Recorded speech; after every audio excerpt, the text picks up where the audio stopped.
Alright, ladies and gentlemen, Fab's in the house, and today I'm in the house with the Kubey Knives Carve here with me for a quick review. But hey, don't forget to like the video and to subscribe to the channel if you're enjoying this kind of content right over here. Look at this. This is a budget knife, guys, but it's a really good budget knife.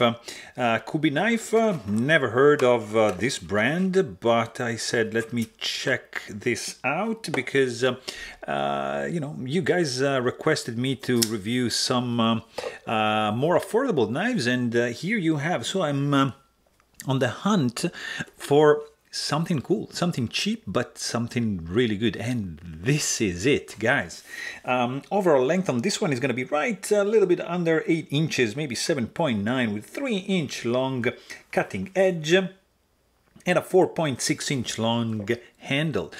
This is a liner lock, G10 scales, stainless steel liners nested on the inside, super simple construction, pivot screw and handle screw right there, one standoff, deep carry pocket clip, nicely contoured handle. There's some, you see, some chamfer, some milled out areas. It's not like 3D milled, but I mean, there's some 3D-ness to the scale, and look at that. This is a D2 steel, blacked out tanto blade, nicely jimped, harpoon, swedge. Look at this curved tanto line over here, Kubey logo over there, full belly up to the sharpening choil and finger choil, a couple fullers on the side. I mean, there's everything going on in this blade.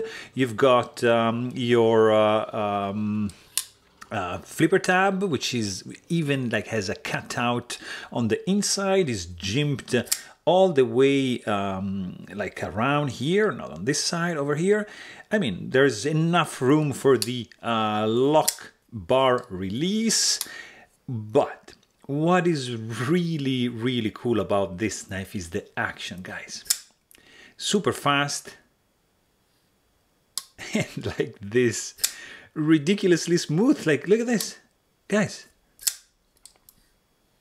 This is the best action on a budget knife ever, like bar none. Fantastic. The sound is it's nice. There's a nice whoosh. It clicks nicely when closed. I mean, it's not like superb, but the action, guys, fantastic. Just ridiculous, ridiculous action.